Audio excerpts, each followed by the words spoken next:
Well, hello, welcome. I'm Lucy, and I'm your host for this session for the next hour or so from Inclusive Change at Work. We're going to be talking for the next hour about the business case for neurodiversity in social value.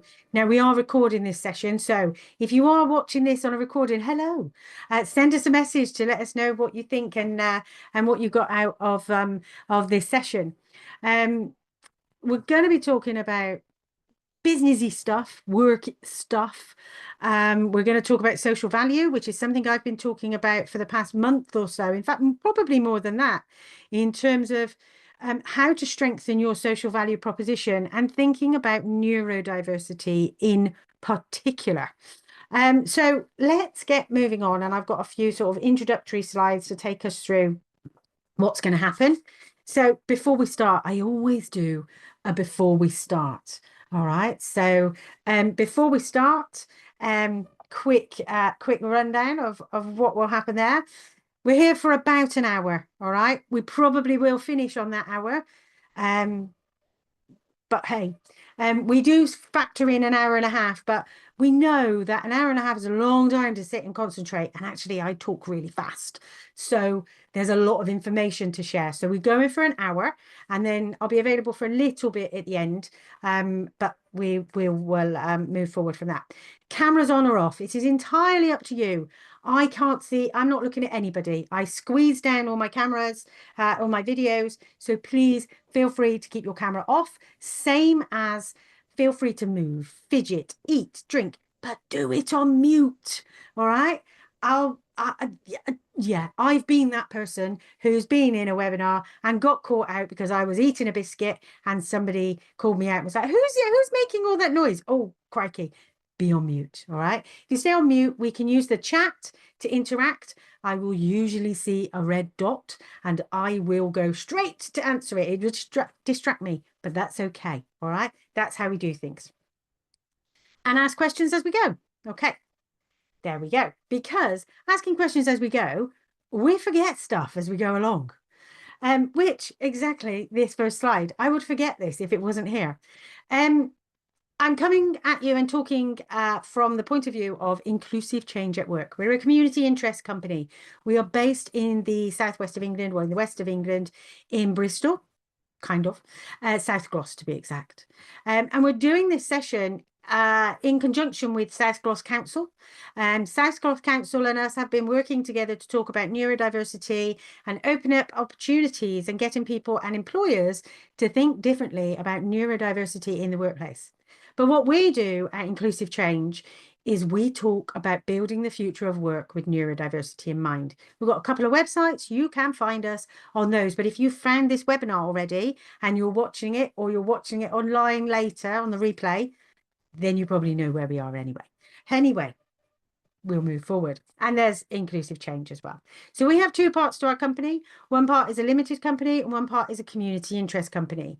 And at our community interest company, we do a lot of things that are either funded or we do them free because we believe in sharing information and sharing knowledge that will support our beneficiaries. That word beneficiaries being those people that we work with, those people who are neurodivergent, their families and their support structures, because we want more people to open their doors to neurodivergent employees and staff, but also we want neurodivergent young people and adults to recognize and understand where they fit in that world of work and to thrive in the world of work. So I'm going to ask, what's your perspective? Okay, so I usually start these kind of sessions talking about perspective. I'm not asking, are you neurodivergent? Are you this? Are you that? Do you have any experience? No. I want to ask, do you have a perspective? And if you do and you want to, please pop a comment in the chat. Okay.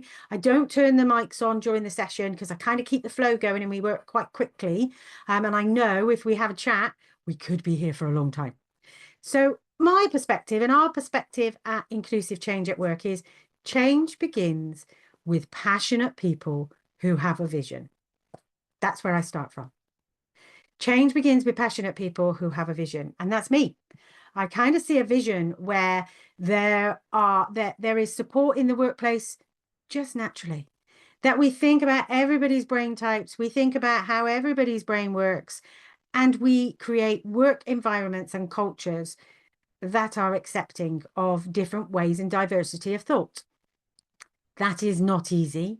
That is not going to happen overnight, but it does happen with us putting small seeds and letting them grow and working with one group or another group and another group. And before you know it, a whole ton of organizations have started on a change program around embracing neuro-inclusion or neurodiversity into their workplaces.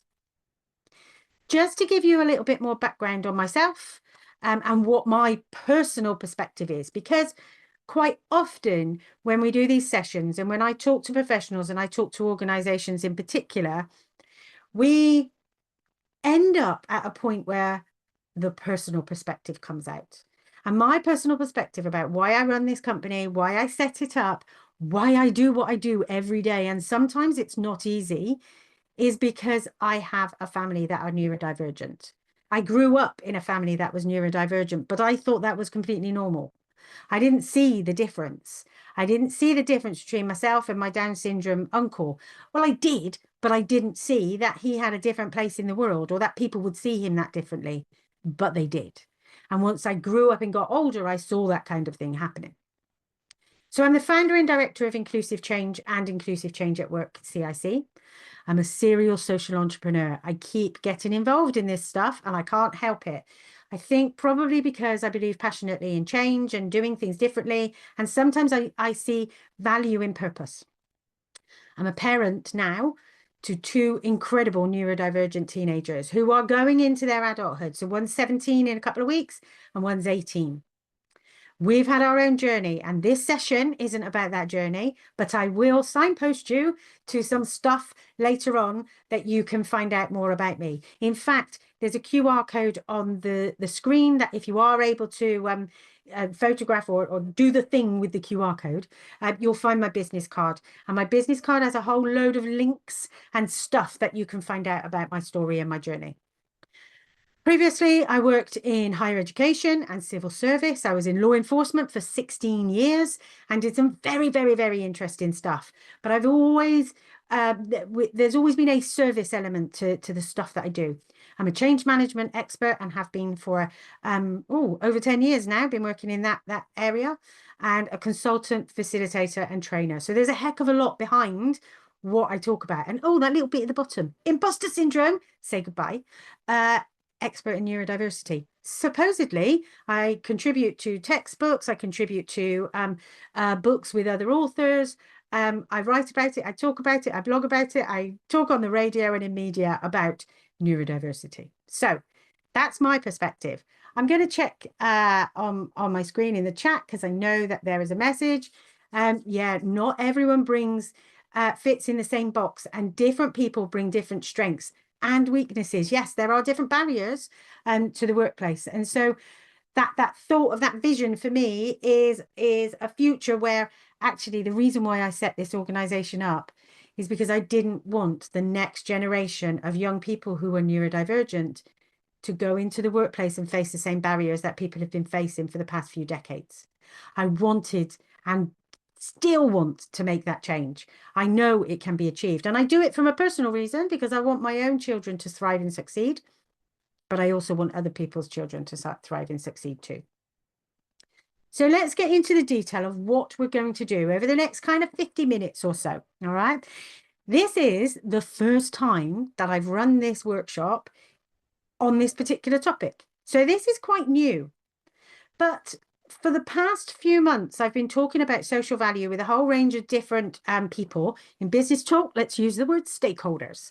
So I've been talking with a whole range of different stakeholders and people, companies, organizations, network groups, and the words social value kept coming up and over and over again. And it made me think, okay, I have a little phrase that I use quite often, which is meeting people at their bus stop. And sometimes I have to change the way I talk about something because I might have an objective, and my objective is to get more and more people talking about neurodiversity. That's my objective. And that's the objective from this session, is to get us talking about neurodiversity. But in order to frame that conversation, sometimes I need to reach out to you in different ways. And today's goal is to show you how neurodiversity can strengthen your social value proposition while creating meaningful impact. Now, you may really want to think about this in terms of business development, and particularly in terms of tenders or business cases that you may put through, particularly if you want to work in supply chains that go through to government or through to other organizations that want to see social value within your tender bids. This is where we're coming from, all right? There's always got to be a business case or a reason why we do this stuff. And I can talk about neurodiversity till the cows come home, which is a very long time. So I can talk about neurodiversity all day long, okay? But unless it resonates with you, and unless it's something that makes sense to you, and why you're running your business, and why do you need to know about it, and how can it help you, it's probably not going to land.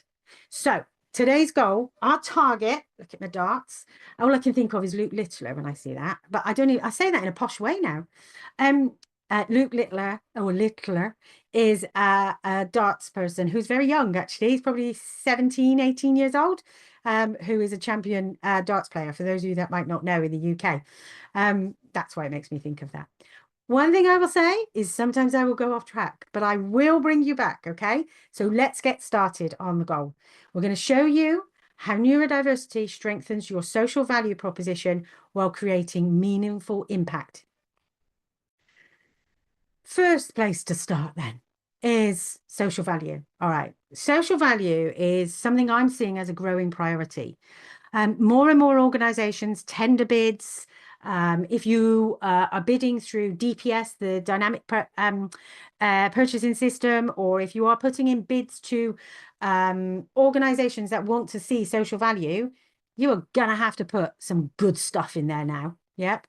And I think, having completed some of these bids myself, having looked into this, having had some experience about having to write about the metrics and the KPIs, or the outcomes and the beneficiaries that we would support if we were to do a project and we're looking at social value, I think neurodiversity, and in particular this phrase neuroinclusion, is a really powerful way to demonstrate a commitment to equality, diversity, and long-term economic impact.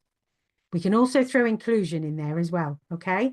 But if we want to talk about long-term economic impact in communities, in local authorities, in social impact in general, oh my goodness, let me talk you through why understanding neurodiversity and considering it as part of your social value priorities will be a winner.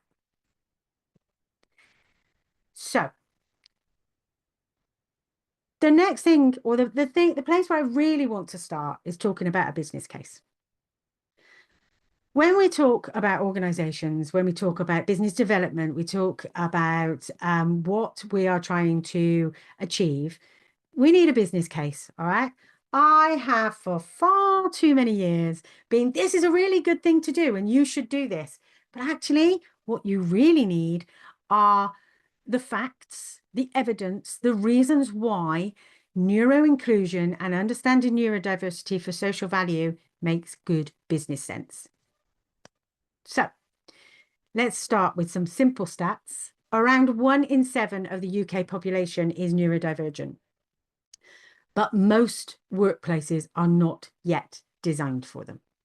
So 1 in 7, we hear lots of different statistics, and I don't like 1 in 7 because that's a number I can't apportion, and I can't turn it into a visual because my brain kind of works visually. 20%. All right. So we're between 15 and 20% of the UK population is thought to be neurodivergent from lots of different sources. I would be erring along the lines of 20% of the UK population is neurodivergent. 20% of your workplace, minimum 20%. And it will depend on what industry you work in. If you work in cyber and tech, you may very well find that a lot higher percentage of your workforce are neurodivergent. You may find if you work in the creative industries, a lot more of your workforce are neurodivergent. So it does depend where you are as to what that might look like in your workforce. But generally in communities, we are seeing higher rates of diagnosis. We are seeing higher rates of identification or people saying, I think I am. So looking to seek for a diagnosis and a greater understanding of my brain doesn't work in the same way as everybody else. Up until a couple of years ago, I would not have said that I was neurodivergent. My kids are. My mum probably is. The rest of my family probably is. And I didn't think I was. I have since come to realize that my brain is very, very busy, but I'm not one of those statistics. My brain works in a very busy way and probably in a very different way to others. But I'm not one of those statistics because I've never had a diagnosis. I've not sought one. I'm not in that process. So I'm not counted in those numbers. So let's think about the next point on there. 80% of neurodivergent employees, so those people who know they are, don't disclose it at work due to stigma. I think that's pretty disappointing and upsetting. These statistics, by the way, come from a report from City and Guilds, the City and Guilds Neurodiversity Index. I will show you it in a couple of slides, and you will get links to it so you can find out more about that and do your own reading on it. But 80% of neurodivergent employees don't disclose at work due to stigma. And there's a whole load of stuff that comes alongside that. 30 to 40% of neurodivergent employees. So these are people who are autistic, ADHD, dyslexic, dyspraxic. There's a whole range around neurodiversity and neurodivergence. And I will talk about that in a bit more detail in a moment. But 30 to 40% of neurodivergent employees struggle with retention, so struggle to stay in a job due to lack of support. Can you see where I'm going with this? When we're thinking about economic impact, long-term economic impact, keeping people in work, allowing people to thrive in work, getting people in work and recruiting new talent into the workplace, we need to be thinking about this stuff. We need to be investing in our communities, investing in education, investing in workplace training, investing in support so that we can give our workforces, our future workforce, the best that we can get and improve productivity and economic impact. Simple. Companies that do embrace neurodiversity within their policies, their processes, their programs will see higher innovation and productivity. And I will reference links to this in the information that we share later on with this one. It comes from the City and Guilds, but there are some other sources that I will point you to where we can see higher innovation and productivity because we've embraced neurodiversity in the workplace. And neurodivergent employees often face unnecessary barriers due to outdated policies. So even just thinking about the 9 to 5 now, and even just thinking about traditional ways of working, is it working for organizations? Is 9 to 5, the way that everybody has to work? Because some people who are neurodivergent may find that a struggle. 5 days a week, 9 to 5. But actually, they could probably work an atypical or asynchronous work pattern and be really effective and productive if your business can allow that to happen. Anyway, we'll move on with some more statistics. Like I say, I like to start with the business case to give you that case to say, actually, there's some good reasons why we need to talk about this stuff. So approximately 25% of CEOs, chief executive officers, are dyslexic. That's just approximately, and that's just CEOs. The more and more people I talk to more recently, there's a lot more people who are running their own business or in senior positions who are dyslexic. And I have an incredible story to share at another time around somebody who has been incredibly successful in their career and are dyslexic, but up until recently, all along, was always advised, do not disclose, do not tell people. If you tell, it will hurt your career. There will be barriers in place because you will not succeed. And that has to change. It really has to change. Autistic graduates, for example, here are twice as likely to be unemployed. This comes from the Sir Robert Buckland report, which came out in 2024, all around autism and work. Autistic graduates are also most likely to be overqualified for the job that they have. And this one at the end really gets me. This is really one of the reasons why we need to think about the future of work and how that might look different, because over 50% of Generation Z or Gen Z would say that they are neurodivergent. That might not mean that they have a diagnosis, but they recognize that their brains work differently and that they would expect and would like to work in organizations that can support them and help them thrive. But if 50% of our talent pool from Generation Z, Gen Z, if 50% of them are saying, hey, I think I'm neurodivergent, we need to do something. We need to think about what that talent pipeline is going to look like in the next few years. And we need to think about doing something about that. And that's why I talk about championing and supporting neurodiversity. I talk about that all of the time, but this particular report is all about that. So this was the report from City and Guilds. It's a neurodiversity index report, and it's actually it's a really easy read, and it's one that I would absolutely point you to if you want to start thinking around championing and supporting neurodiversity, and come to us too. So come and talk to us at Inclusive Change too, because we can translate the stuff in that booklet, in that PDF, and in that report into practical, meaningful action. And that's what we're going to talk about for the next 20 minutes or so here on this call. So what? Okay, I'm going to open this question out. And if you want to answer in the chat, fantastic. If you're watching on a recording, just take a moment and think, all of those statistics I've just fired at you, just giving it at you, and you had to hear me go on about it. What does that mean? So what? So there are people whose brain works differently.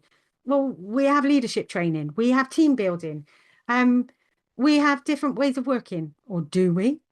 But so what? What does it mean for us? What does it mean for the future of work? If you want to put something in the chat, please do. But the so what for me is the reason why I set up Inclusive Change back in 2020. Because I want a different way. I want to see organizations that can support everyone in their workforce, that can recruit from a bigger talent pool.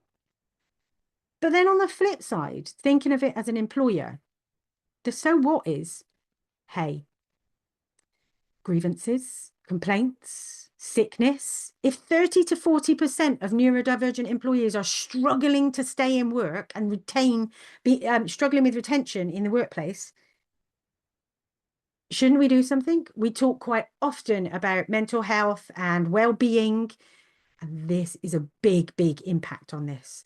The so what is, what can we do about this? Do we just ignore it, or do we start with that vision and those small steps and changes that we can make to create better workforces so we can save money as employers? We don't have to talk about complaints and grievances. We can communicate better.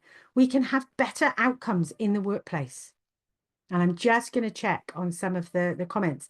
Yeah, not everybody's in the same box. Yeah, a different perspective. But how do we manage the differences, needs, and changes? That's a big one. And it's probably not one I can answer in this session right now. Okay. because there's a whole load of stuff that we would talk about around conflict management, around communication, around line manager training, around peer coaching or coaching networks. There's a whole load of stuff that we can do to embrace neurodiversity in our workplaces. And what I will be doing is I'm going to signpost you to some other courses and training that are free. You can find them on our websites, and we'll signpost you to them after the session, where there are tips and advice about those kind of things. So moving forward, I just want to spend a few minutes, just talking about that word neurodiversity, because I've launched into this session with a complete assumption that everybody watching will know what I'm talking about when we say the word neurodiversity. And some people will say, yes, I do, and they nod, and then they don't quite realize actually it means a whole range of things. Neurodiversity actually is about all of us. The term neurodiversity describes how we all have different types of brains, all right? Neurodiversity is about everyone, but neurodivergent, okay, so a slight tweak on that word, neurodivergent describes people whose brain differences affect how their brain works. I don't know if that's a very good grammatical explanation, but it's there and I'm reading it. It means that people will have different strengths and challenges from people who don't have those brain differences.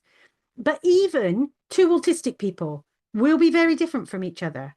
Two people with ADHD will be very different from each other because we all have different experiences. We all have different socioeconomic backgrounds. We're all formed in different ways. But when we're talking about neurodiversity, I have a whole load of examples on this image of things like autism, dyspraxia, dyslexia, ADHD, Tourette's, dyscalculia, which is dyslexia with maths and numbers. But we also have a load of other things on there that quite typically people don't start to think about in terms of neurodiversity. But if you think about it, people's brains work differently if they have Parkinson's, dementia, OCD, which is obsessional compulsive disorder, BPD, borderline personality disorder, bipolar, NPD, which is narcissistic personality. There's a whole range of different things in there. PTSD, which is post-traumatic stress disorder, and the C in front means complex PTSD. So there's a whole range of different things that fall under this umbrella of neurodivergent, okay?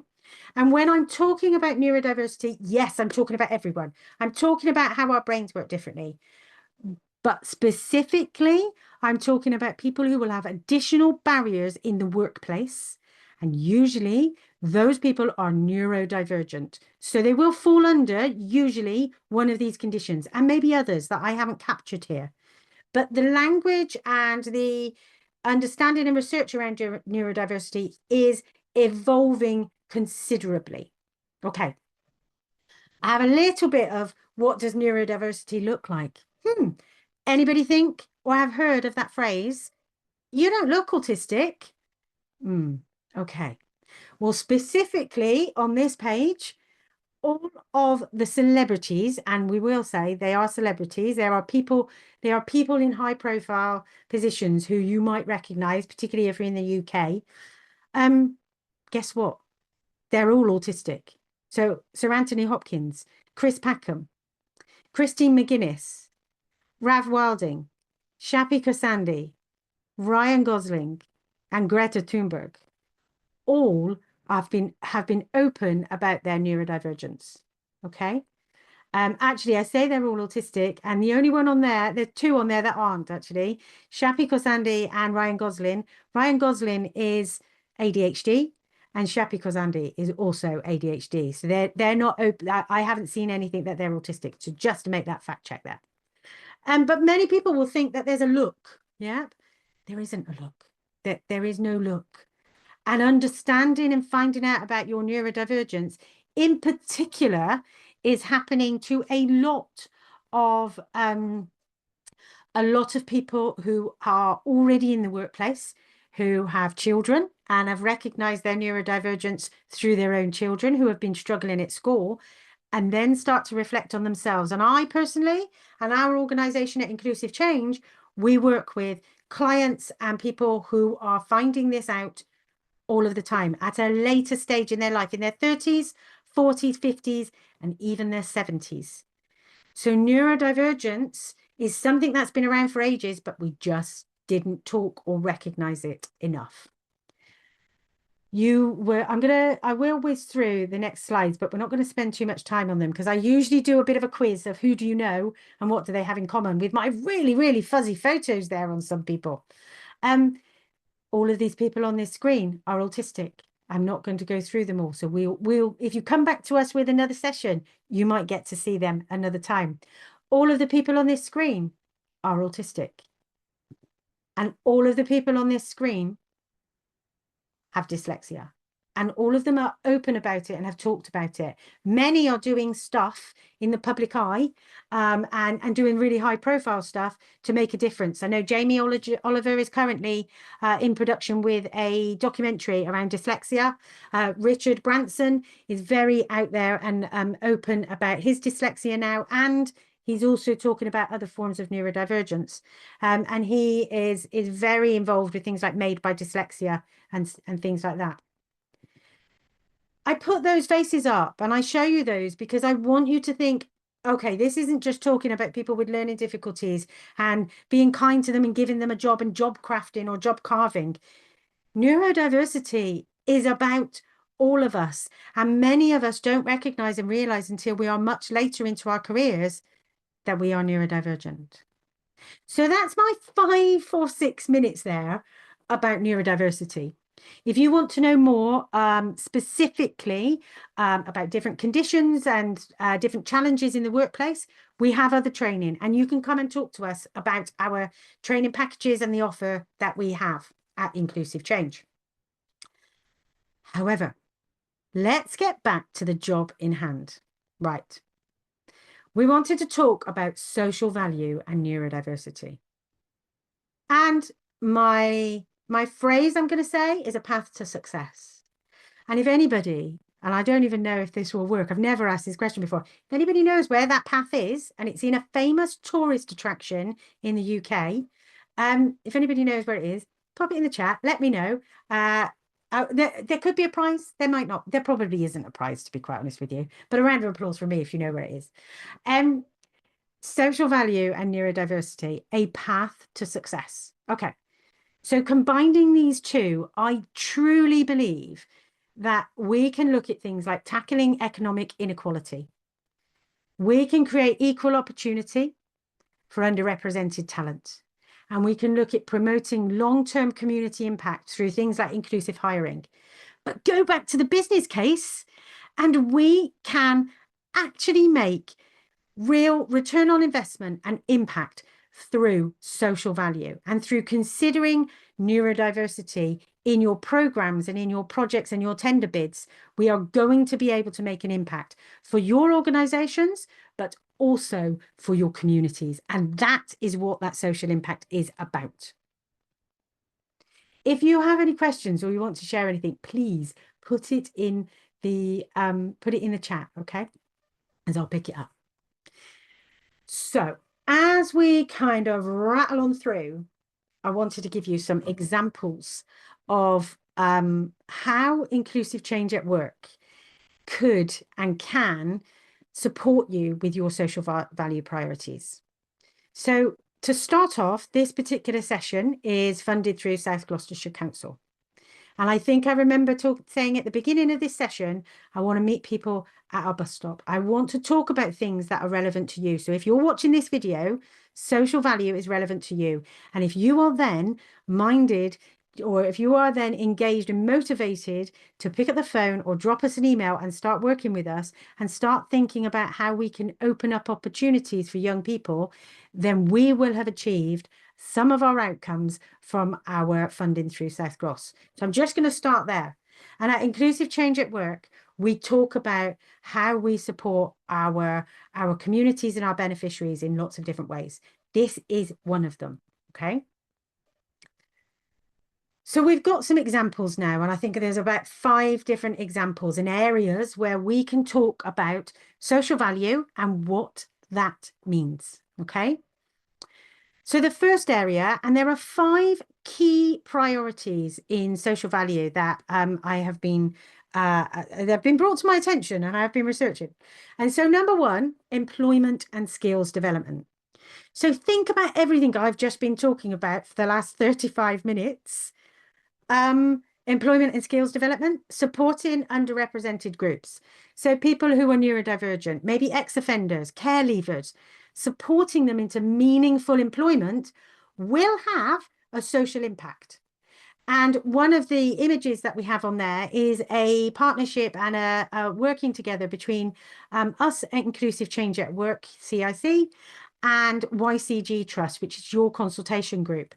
Building futures together is something that we have been partnering on and working towards to develop social value in a way that can meet the needs of organizations, and of those groups of people who need that support.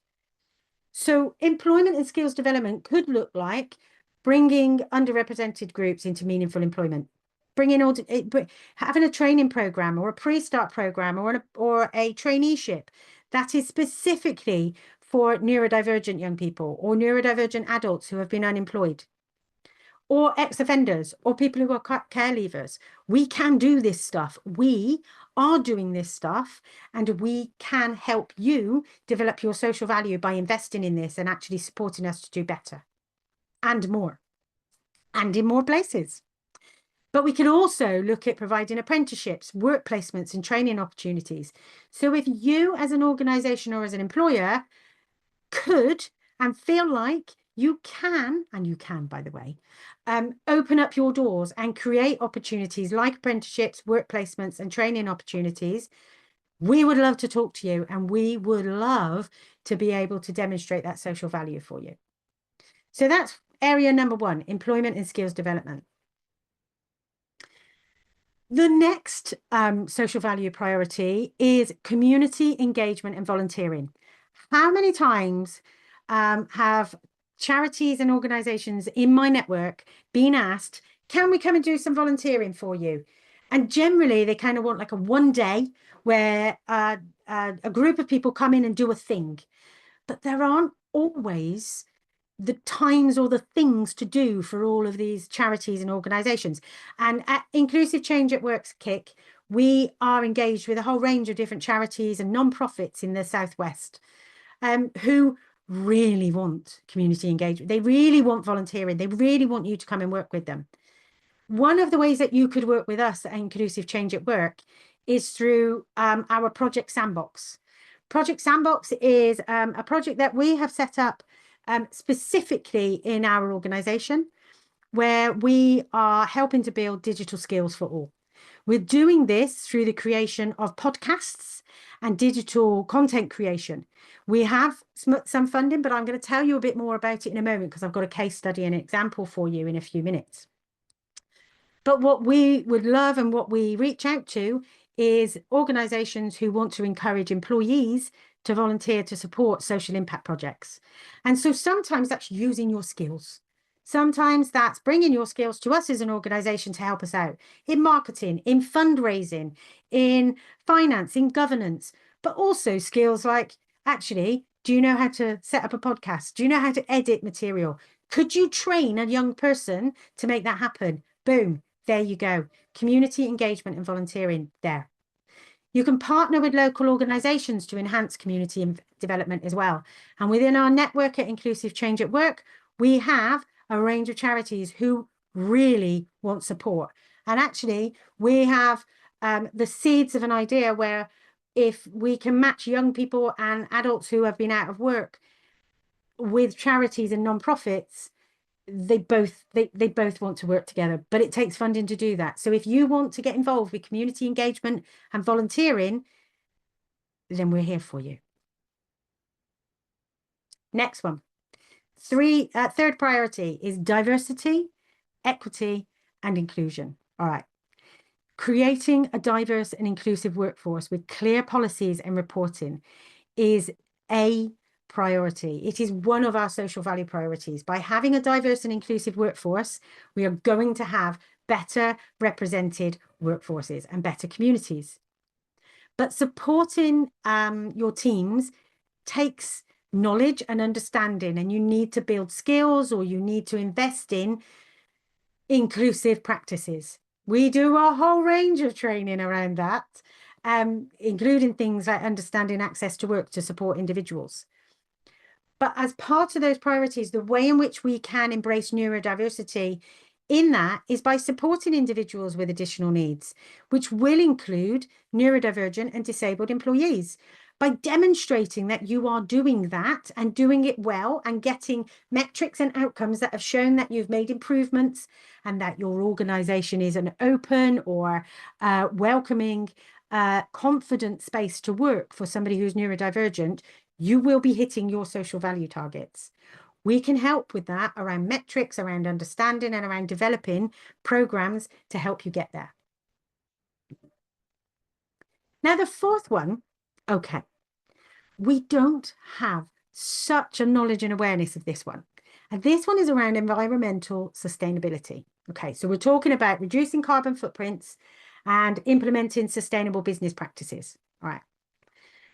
Supporting green initiatives such as waste reduction and renewable energy use. Now, I can't lie and sit here and go, well, we've got neurodiversity involved in this. This is totally, no, it's not. I can't say that directly. However, what I can say is that through inclusive change at work and also through building futures together with YCG Trust, we have got access to a network of organizations, including those who are contributing to environmental sustainability. People like Nine Trees, for instance, who are active in the Southwest, planting trees and offsetting carbon all over the place. And we would also encourage you to work with other organizations within your supply chain who are doing that kind of thing. And we've got people in our network who are part of that. We're part of the Future Leap network in the Southwest, and we are very proud to be included within their world. And that's that network that can help towards that environmental sustainability. So whilst I can't say we are your number one choice there, we can introduce you and we can share our networks with you to reach that kind of goal. And number 5, in terms of priorities, I've talked about all the things we can practically do, or ways in which neurodiversity can be embedded or included within your social value policies and practices. But you're going to want to think about social impact measurement and reporting.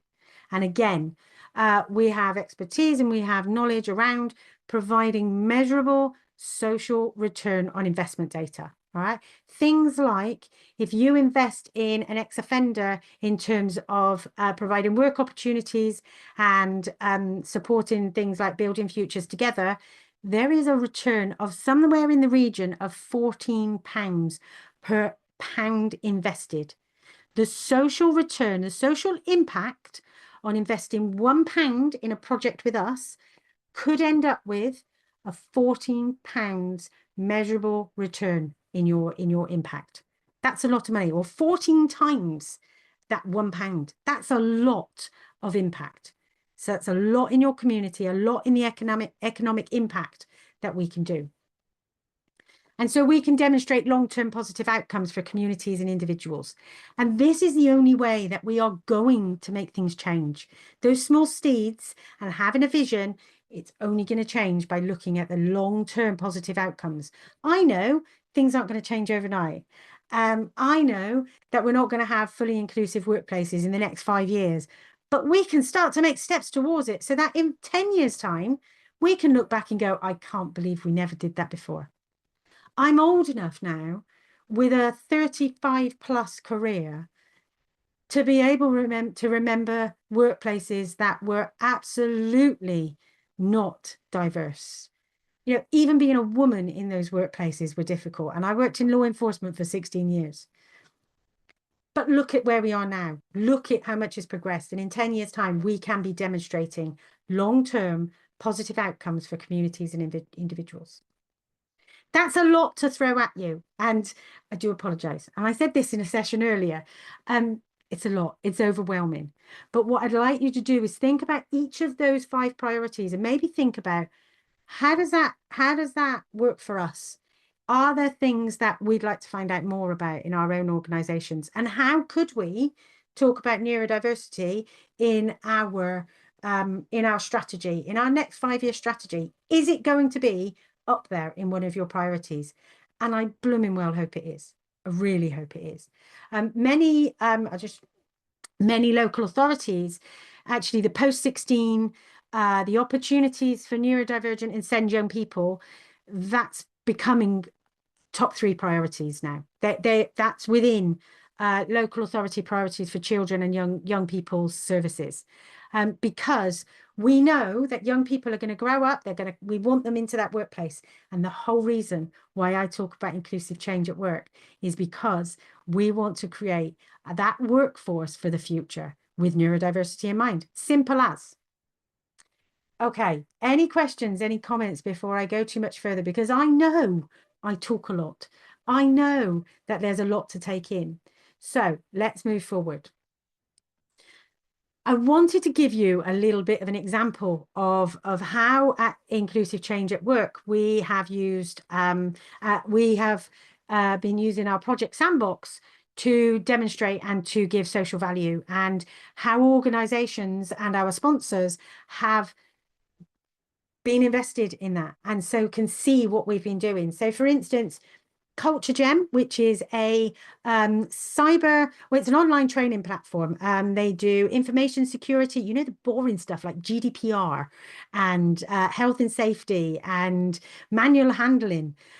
They have a training platform that is highly accessible. In fact, I'd say is completely accessible. Their training platform is an online training platform where you go in to do the course, but you can choose what format you do it. And you can have it as a culture warrior, which is basically it's a game. So it's like your old 80s games and 90s games like Tekken and Street Fighter. But you can also do things like a news report or a watch and learn or a read it. But not only that, you can change the color of the backgrounds. So you can choose the color and you can choose the color of the text and you can choose the voice, all of those kind of things. They're incredible. But I haven't come on here to talk to you about them. What I've come on to say is that how much our values aligned. And they have become our series sponsor for Project Sandbox, where we are producing a podcast sponsored also and funded by Avon and Somerset Police and Crime Commissioner, called Scam Me. Okay, all about online safety and security for disabled and neurodivergent young people and adults. Our values completely align. We are investing in talent. We're providing opportunities for disabled and neurodivergent talent in a range of things, from digital content creation to understanding how podcasts work, to teamwork, to running a Zoom meeting, to arranging sponsorship, to managing finances. Everything that they're doing is real life experience. And as a result, we've got measurable metrics from it. So we will have, once the podcast is released and out there, we will have measurable views, hits, volunteers that we've supported, organizations that we've engaged with, people that we have had as guests. There's a whole load of measurable metrics that we will be able to use. And not only that, we are creating content for our sponsor as well as ourselves, and as well as Avon and Somerset Police. The content will be there forever, for as long as they want to be able to use it. So it's kind of a win-win. They're investing in social value, but they're actually getting something back out of it because they're getting material that they will be able to use in their advertising and marketing programs. Just a thought. That's a real life example of how social value can be embedded into the way that you work, and neurodiversity in particular can be embedded into the way that you work. So I'm going to finish with 3 quick steps to drive social value in neurodiversity. And this photograph annoys me slightly because there are 4 steps, but I'm not going to count the 4th step, which has got a light bulb on it, because that's the achievement. All right, that's where we're going. So 3 quick steps to drive social value and neurodiversity. Here they come. 1, Assess your current inclusivity efforts. We all need to know where we're starting from. And if you are minded to do this, if you are motivated to make that difference, you should know where you're starting from. Because then when you start to put your metrics and your social value reports in, you have a baseline. Conducting an internal audit of your policies, of your hiring, of your support. We can help you with this, by the way, and I've got a little link for you in a moment with a free audit that you can start with. And understand your barriers and opportunities. So understand what barriers and opportunities you have, your drivers and your barriers. This is something I do in change management all of the time, is looking at what are our drivers, what are our barriers, what's going to take us forward, and what's going to hold us back.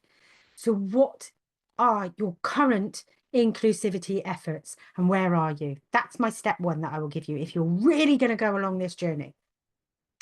Step two, identify quick wins. All right, we love a quick win, don't we? All right, change management 101. Get the quick wins in there. Show people where the quick wins are. All right, and some quick wins are offer neurodiversity awareness training in your organization, in your community. At the moment, we are running a whole session of community events in South Gloucestershire, in Emerson's Green. But these are in the evening, open up to anyone, and we're talking about a whole range of topics around neurodiversity, because we need to talk in a way that people want to engage. And so if you're an employer and you want to do neurodiversity awareness training with your staff, come and talk to us. If you are community-based or you would like to invest in community-based neurodiversity training, come and talk to us. And so that's number one. Number two, adjust recruitment processes. Start looking at your recruitment processes. Review them.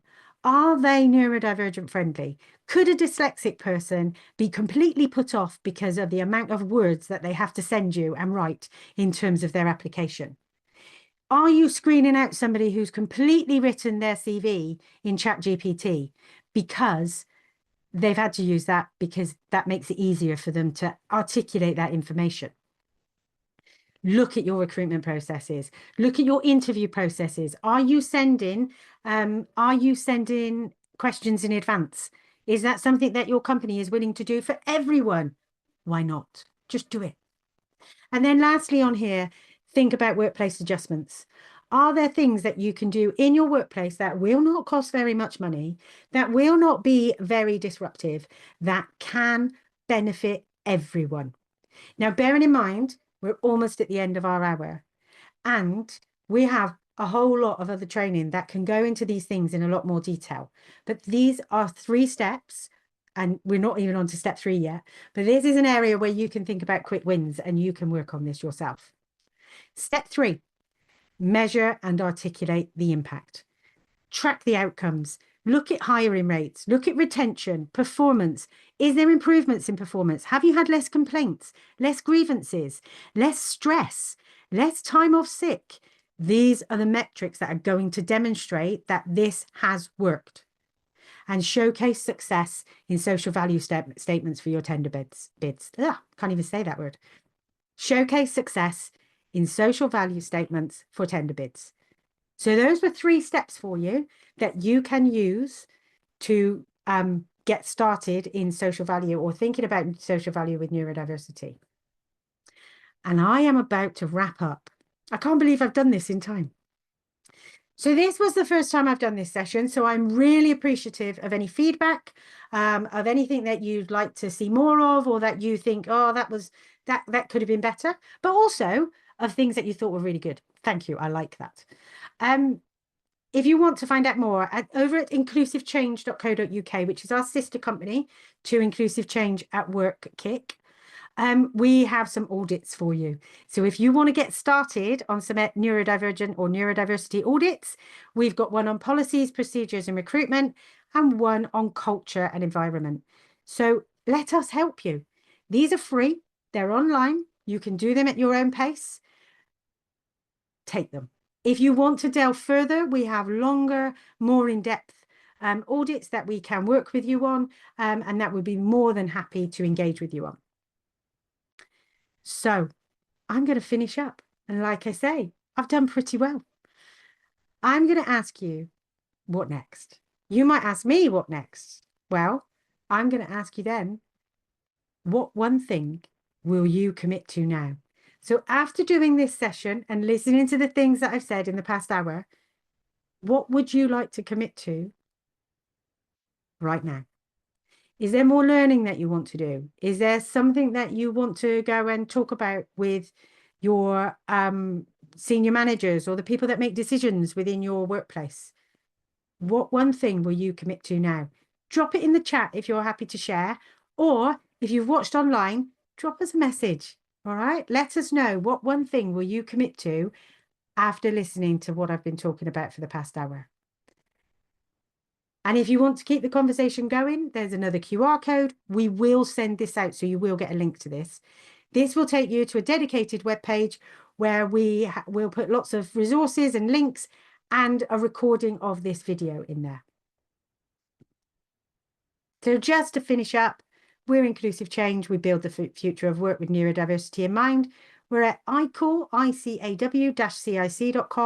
and also at inclusivechange.co.uk. And always, I put a freebie at the end of this. We have a ton of resources on our website, free stuff, as well as stuff that you can log on to for more training. But my very blurry QR code there would take you to a free ebook. Just look on our website and you will find it. And on that note, I'm going to finish. Okay, so I'm going to go back to what one thing. Really, really pleased to have been talking to you. I'm going to stop the recording in a moment. So if you've been watching me on the recording, bye-bye. I almost had a moment of fear because I thought it wasn't recording, but it is. So we're going to stop that. Bye for now.